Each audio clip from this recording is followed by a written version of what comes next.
And I put together a low back pain sequence, Ask and You Shall Receive by request. So a couple things before you get started. Find yourself an area in your house that you can kind of come away from anybody from interrupting you. Something that's peaceful so that your mind can be at ease during any time you have a yoga practice. Because when your mind's at ease and relaxed, your body will follow. And some things that you'll need for this sequence: if you have blocks at home, blocks are always helpful for any time that you're going to practice your yoga. Pillows, if you have them. I don't have a strap out here today, but if you have any kind of strap or weight band or even just a t-shirt or a towel, that will be helpful for you today as well. And so just some areas that we're going to focus on. Low back pain is most commonly, the culprits are a really weak core in the front, so you're slouching all the time and it can seize up the back, your back muscles there. But also people with really tight extensors, so your hamstrings and glutes. And because your body always wants to stay in a state of homeostasis and balance, when your extensors are really tight, reflexively your flexors in the front of your legs will become tight, and then your hips will seize up. And so a lot of times causes of chronic low back pain is actually muscles that are tight in your legs. So those are some areas that we're going to focus on today. The other thing to note is I get asked a lot whether you're working on a specific area of your body, whether you should do static holds or more of a power flow type mobility sequence. In reality, the answer to that question is both. So I typically will start my practices with a little bit more mobility, and then when I get to the static holds, my body is nice and warm for that. So you're actually incorporating mobility and flexibility. So today, when we get to the areas of the static holds, I'll let you guys know, so if you're at home, you can actually pause it at each of those exercises and hold it for at least 30 seconds. And I'll say hold this, so if you want to pause it at home, that can be your cue to pause and then replay and then move on to the next one. All right, so that being said, we're gonna get started in tabletop position. So look straight down at your hands, come to a neutral spine. Stack your shoulders over your wrists, stack hips over knees. And we're just gonna take a few rounds through cat-cow. So the idea here is just to slowly warm up your spine and get some fluid motion in your spine. So on an inhale, drop your belly low, reach your shoulders back, open your chest forward. Exhale, press through your hands, pull your low belly in, drop your head to the mat, cat pose. Inhale, cow. Exhale, cat. And you can take this from side to side or reach forward so your hips back, anything that you find that you need right now as you start to warm up before the sequence. And you can even reverse the directions that you use with each breath, as long as each movement starts and ends with your inhale or your exhale. That's all that matters.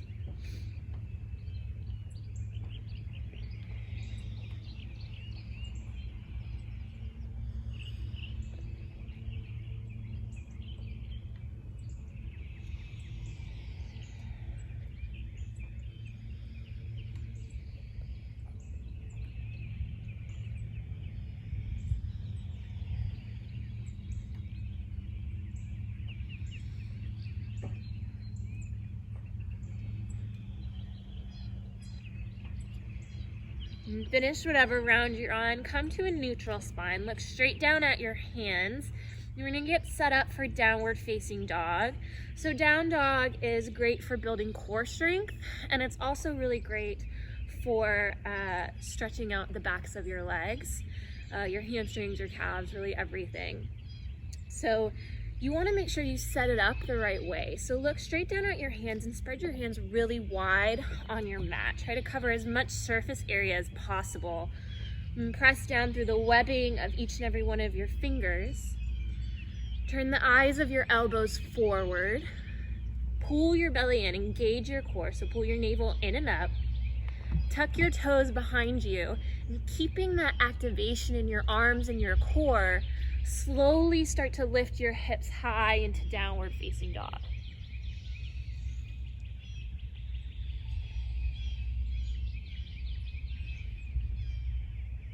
And so in down dog, you want to have a really long spine. That means you need to bend your knees to keep that. That's okay. Don't sacrifice lengthen your spine for lengthen your legs. Your legs will follow as you start to be a little bit more warm.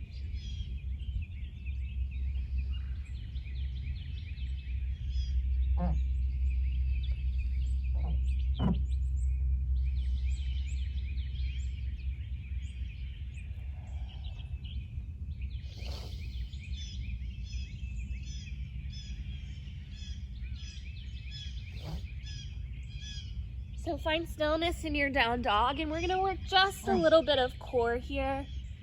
So raise your right leg, three-legged dog. Bring your right knee to your left elbow, tuck it in, bring it to your right, and shoot back, three-legged dog. Do that again. Right knee to left elbow, three-legged dog. Again, left elbow, right elbow, three-legged dog, that's 3. We're going for 10.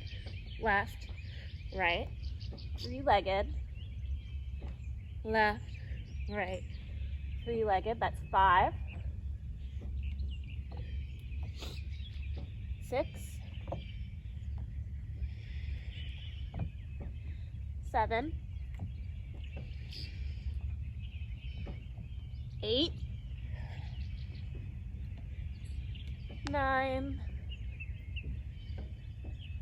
and 10. Drop that right leg down, raise your left leg, three-legged dog. Bring your left knee to your right elbow, your left elbow. Shoot back, three-legged. Knee to right, left, three-legged dog. Keep your core tight, three-legged dog. Right, left, three-legged, I think that's 4. 5, right, left, three-legged,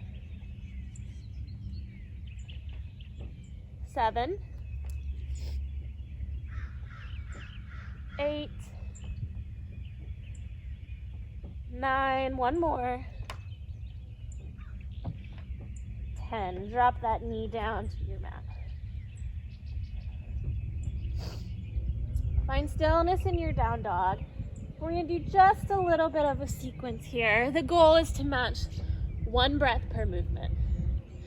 So on an inhale, look forward and just step your right foot all the way to your hands. Exhale, bring your left foot to meet your right. Inhale, rise to stand. Exhale, forward fold. Inhale, take a halfway lift. Great place to put blocks underneath your hands. If you don't have blocks, you can bring your hands to your shins. So inhale, halfway lift. Exhale, plant your hands, step your right foot back, left foot back.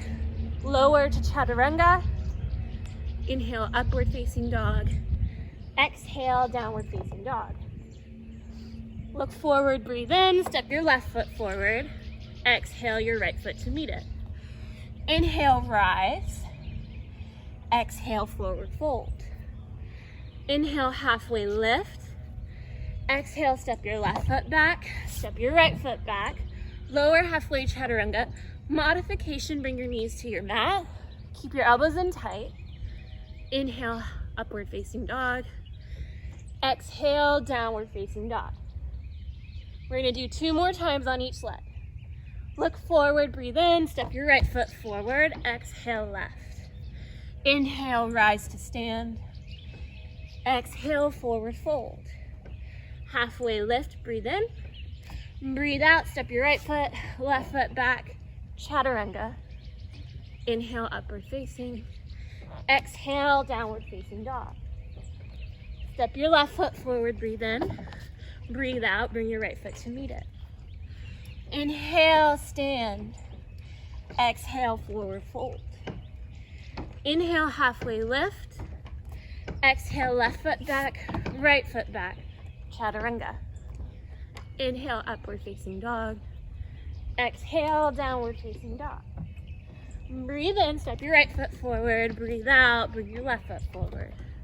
Rise to stand, fill up. Inside out, forward fold. Inhale, halfway lift. Breathe out, step your right and left foot back. Lower halfway chaturanga. Inhale through upward facing dog. Exhale, downward facing dog. Step your left foot forward, last round. Right to meet it. Rise to stand, fill up. Breathe out, forward fold. Halfway lift, breathe in. Step your left foot back, right foot back, lower halfway. Upward facing dog, fill up. Exhale, downward facing dog.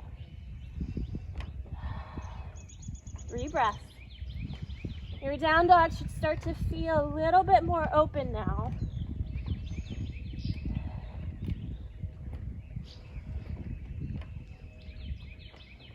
Your legs should be a little bit warmer. So you can take that little sequence as many times as you need it just to start getting your blood flowing before the static holds, which are gonna start now. So start in downward facing dog. And again, I'll say hold each time that you can pause the video and hold these stretches for at least 30 seconds or more. If you're just starting and 30 seconds feels like a lot, 3 to 5 breaths is a good way to start as well. All right, downward facing dog. Step your right foot forward, come all the way into a low runner's lunge. Drop your left knee to your mat. So this low runner's lunge is gonna work on your psoas muscle, which actually attaches to your lower lumbar spine. So come forward into the meat of your quadriceps. So if you kind of shift forward on that back knee, it takes a lot of pressure so you're not sitting on your kneecap. You can also take a pillow or a shirt, whatever you have at home, and put it underneath that knee just to give yourself a little bit more support if you need it. All right. So you're in low runner's lunge. If you have blocks, pillows, whatever you have at home, start with them at your hips. And even if you're at a point in your practice where you don't usually use blocks in this type of pose, give yourself space to always start with the prop. That way you can get rid of it if you need to as your legs start to open up, especially if you're just doing static holds at home. So hold this. And then move to Ardha Hanuman half split. So you're just gonna straighten your right leg, keep a hold of your blocks and sit really high in your hips. Lengthen your spine, keep a really long spine, and flex your right toes towards your face. Keep this right leg really active. Imagine pressing your kneecap down into your mat and trying to pull it towards your hip bone. Engage your quad. And dial your big toe down towards the center of your mat, just a hair, and hold.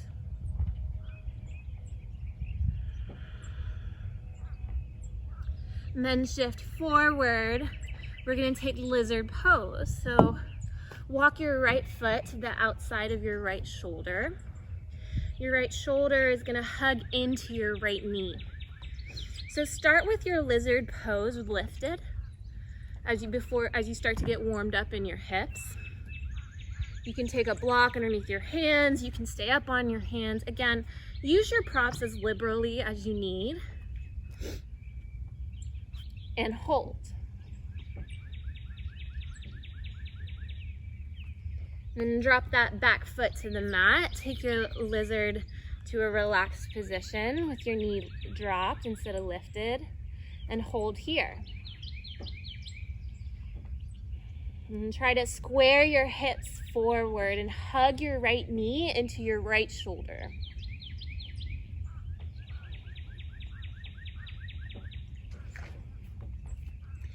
And from here, you're just gonna open up your lizard. So come onto the pinky edge side of your right foot, press your knee away from you, and hold.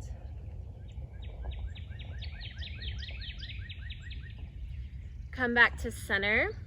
And we're gonna move to half pigeon. So this is working on the piriformis muscle mainly, which is a muscle that very frequently causes referred pain to the low back, or can actually mimic sciatica. It's common to have misdiagnosed sciatica just from a piriformis spasm. So especially if you get low back pain driving for long periods of time, usually the culprit is your piriformis because you're sitting with your leg kind of flexed and tilted out to the side. So anyway, half pigeon, if you're used to taking your half pigeon with your knee at a really short angle, I encourage you to try to extend that shin so that it's parallel to the front of your mat.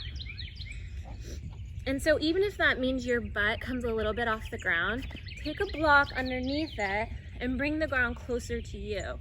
If you have a practice where you take your pigeon and it doesn't feel that much different every time, this is a way to kind of go further in that pose and get deeper into that piriformis muscle. So once you're set up, go ahead and walk yourself forward and hold.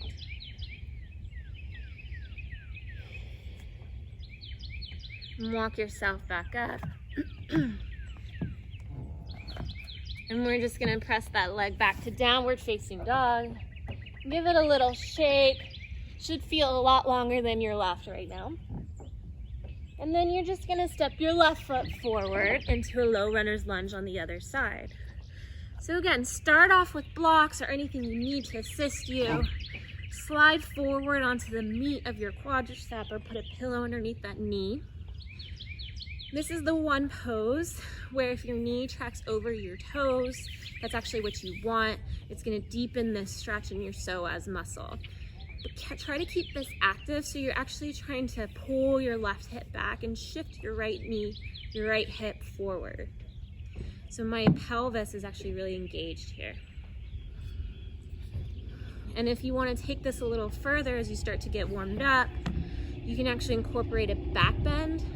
And what this does is shoot your hips forward, so it really elongates that psoas muscle here. So hold here. And then from here, we're just gonna move into Ardha Hanuman on the other side. So straighten your left leg, flex your toes towards your face. Again, elongate your spine. Your hips stay really high here. Dial your left toe down towards the center of your mat just a little bit. It helps to engage the entire back of your leg. And imagine pulling your kneecap towards your hip bone. Keep this leg active. Hold. And then shift forward into lizard pose. So lizard again, it's just like a low runner's lunge with this knee or this leg out to the lateral side of your mat just a little bit more, so you can take your shoulder onto the inside of your knee. Start with a lifted lizard to come up onto the ball of your back foot. Keep your knee lifted. Hold. And then drop your right knee to the mat. And hold here.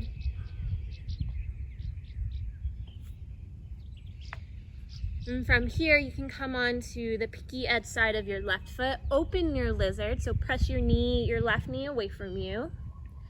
Hold here.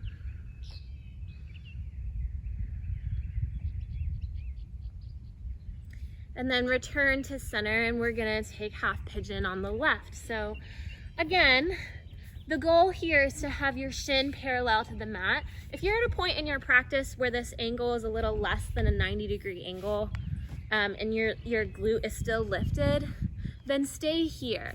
But if you're in your practice where you're taking this and you're sitting on your glute and you don't feel like you're getting much more out of this pigeon pose, you need to take that shin so that it can be parallel to your mat. If you have a lot of space here, when you do that, set yourself up with a block. Lift and square your hips towards the front of the mat, and then walk yourself down and fold over your left leg. Hold here.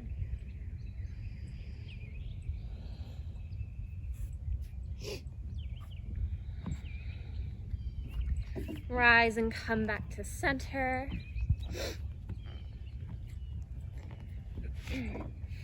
And now I'm gonna shift my mat sideways so you guys can see the next couple poses just a little bit better. Okay, we're gonna start with reclined hero's pose. So hero's pose is when you're just sitting straight up with your legs folded underneath you. Reclined hero's pose is you're gonna walk your hands back and try to lay onto your back. This is gonna get really deep into your quads. So this pose can be really intense, even if you're used to it, because we're working our quads and our flexors and our legs all the time when we walk, run, whatever it is. So be kind to yourself when you start this pose. Use as many props, even more than you think you'll need. So I take blocks underneath my entire spine. I set myself up with a pillow so I can feel comfy, lay there as long as I need to. And then slowly walk yourself down when you're all set up. And hold here.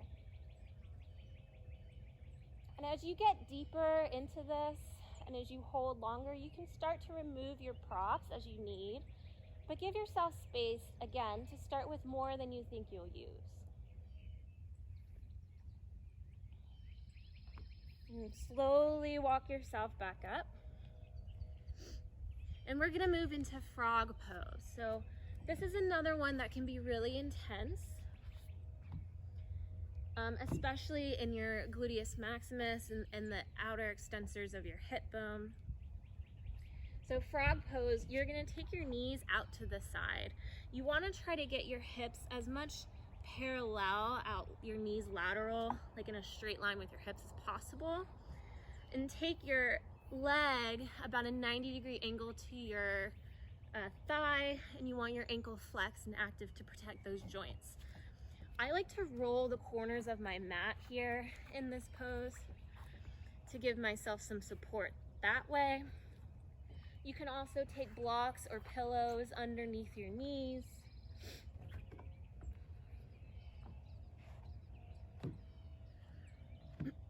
And then walk yourself out over your block or the floor, whatever you're using. And the goal is to eventually have your hips drop all the way down to the mat. One day, you'll get there. And hold here.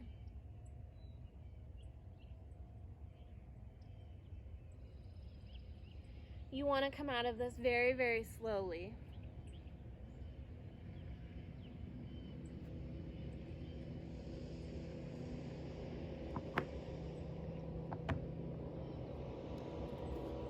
Just a couple more poses left. So now we're going to do shoelace pose, also known as cow face pose. So take your left leg and just bend it right underneath in front of you. And then you're just going to take your right knee and try to stack it right on top of your left.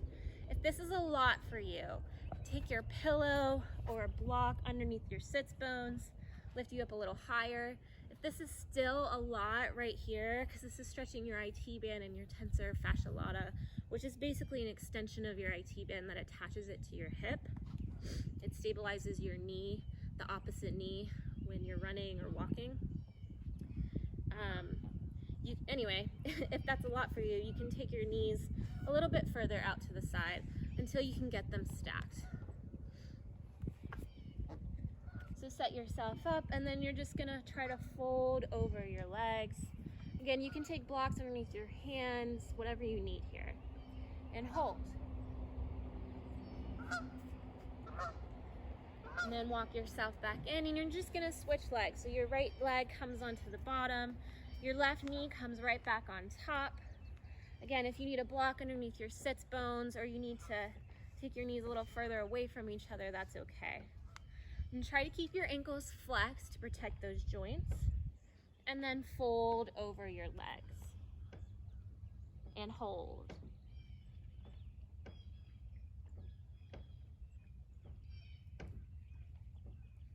And walk yourself back up to your hips. And just one more little exercise before the end of this sequence. We're going to take bridge pose. So I like to save my back bends and my bridges for the end of classes when you're really warm. So that's why I put this at the end of this sequence. So in bridge, you're going to be working a lot of core here. and you're actually going to be working your legs as well. So I want you to bring your heels as close to your glutes as possible. The distance that you want is to kiss your fingertips towards the end of your heels. Your feet face straight towards 12 o'clock. Engage your core. So before you go anywhere, pull your low belly in. So draw your navel all the way down to your mat. You want to keep that active. If you get low back pain from these bridge exercises or from your back bends, it's because your core isn't staying tight. So protect your low back. And then on an inhale, press through your palms and lift your hips high. So if bridge pose is a lot for you right now, you can take it supported and take a block underneath your hips. In bridge, you want to release your glutes because you're not doing a glute bridge. This is different than a glute exercise. You want to let those relax. Press hard through your feet and imagine kissing your sit bones towards the backs of your knees. Try to lift your chest towards your face and then hold. And when you lower one vertebrae at a time all the way down to your mat.